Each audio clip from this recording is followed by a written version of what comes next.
Welcome to the CISSP Cyber Training Podcast, where we provide you the training and tools you need to pass the CISSP exam the first time. Hi, my name is Shon Gerber, and I'm your host for this action-packed, informative podcast. Join me each week as I provide the information you need to pass the CISSP exam and grow your cybersecurity knowledge. All right, let's get started.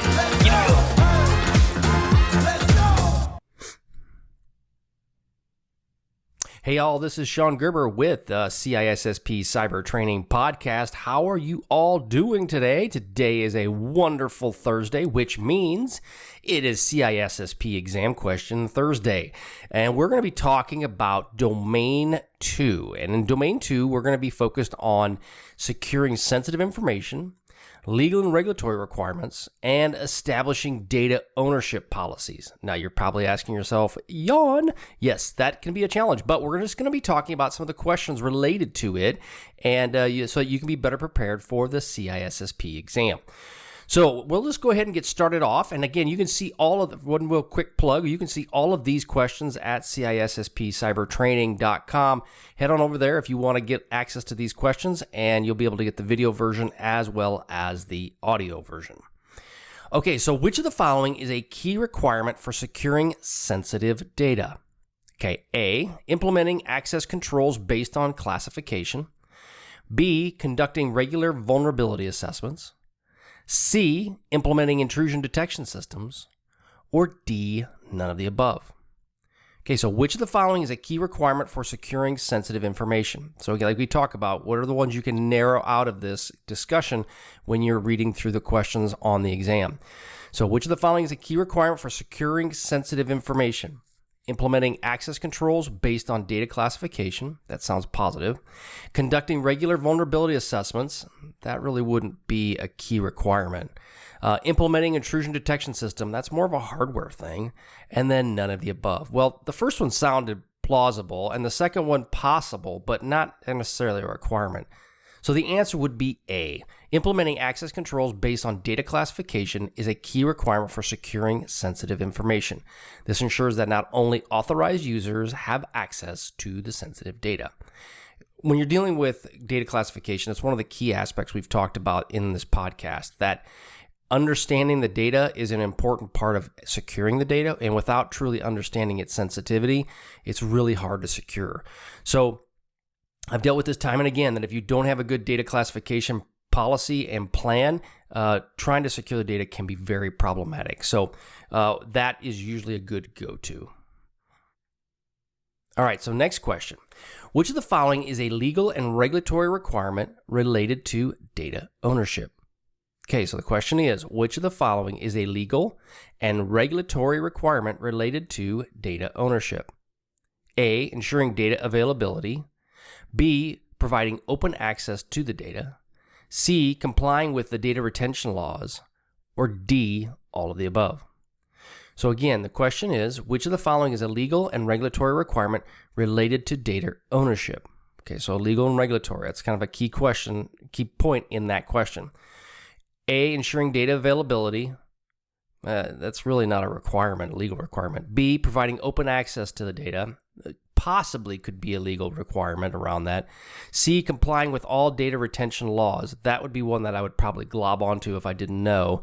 And then D, all of the above. Well, that's definitely not all of the above, because data availability is not a legal and regulatory requirement. So it would be C, complying with data retention laws is a legal and regulatory requirement related to data ownership. So if you have to do that with your data, and there's some laws around that, you may have to keep that for a specific period of time, especially.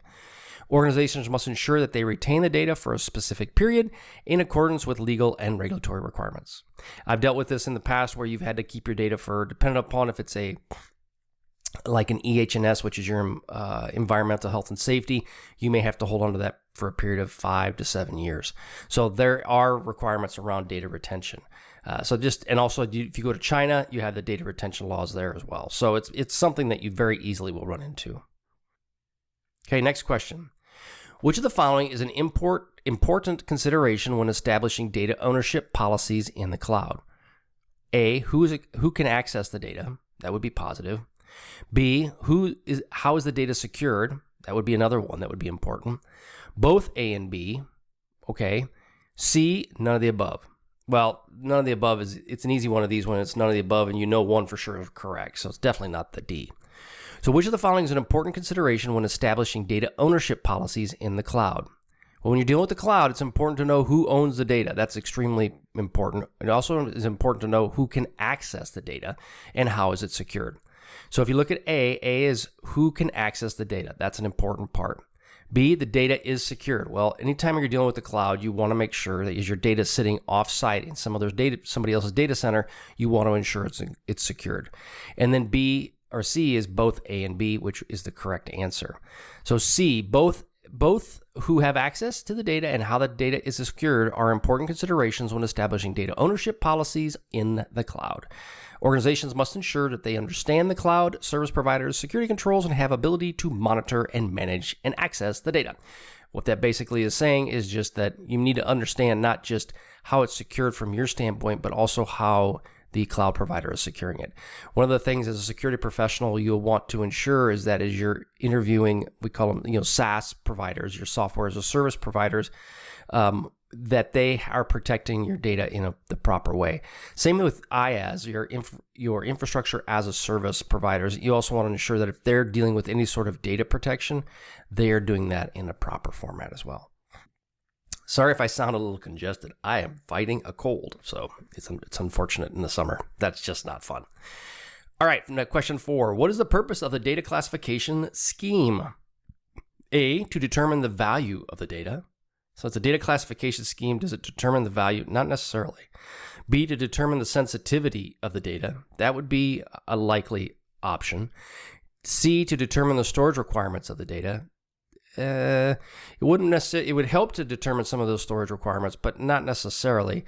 And then D, all the above. Well, I know it wouldn't determine the value, so D is out. And since I know it's not determining the value, the data classification doesn't.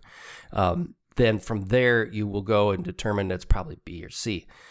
So again, what is the purpose of data classification scheme? A, to determine the value of the data. B, to determine the sensitivity of the data. C, to determine the storage requirements of the data. Or D, all of the above? And the answer is B. The purpose of the data classification scheme is to determine the sensitivity of the data. This allows organizations to implement appropriate access controls and security measures to protect the data. And that is true. You wanted to, the data classification aspects will help you as you walk through that process. What is the actual sensitivity of it? Now, the sensitivity of the data, once you determine that, then you may determine, you may have an idea of what the value is before you determine the sensitivity. Because realistically, right now I've worked with some of my senior leaders around the controls of the data and around what the value is of that data. And I have to understand from them, once I know what the value is of it, then I can kind of work with them on how to best create a data classification. But if they don't know the actual value, I still then help create that classification based on what they feel the value might be. So what is the primary challenge organizations face in enforcing data ownership policies? So again, the question is, what is the primary challenge organizations face in enforcing data ownership policies? A, limited availability of security technologies. B, lack of employee awareness and training. C, inadequate policies and procedures. Or D, resistance from business units. Okay, so let's go to the question again. What is the primary challenge organizations face in enforcing data ownership policies? Okay, so let's go into, it's a challenge around enforcing the policies. A, limited availability of security technologies. That usually is not the case because you can use any sort of technologies can be implemented. That wouldn't necessarily challenge your data ownership policy. B, the lack of employee awareness and training. That is possible. C, inadequate policies and procedures. I guess that's possible too. But you may have great policies and procedures in place, but that doesn't mean they're going to follow it. And then resistance from the business units. Most of the business units understand data ownership, and so you really don't get a lot of resistance from them. So again, what is the primary challenge organizations face in enforcing data ownership policies? A, limited availability of security technologies. B, lack of employee awareness and training. C, inadequate policies and procedures. Or D, resistance from the business units. The answer is B. Again, lack of employee awareness and training is a primary challenge organizations face in enforcing data ownership policies. And I will admit to that is the case. You can have the best policies in the world and have them published on your website, your SharePoint site, or anywhere else.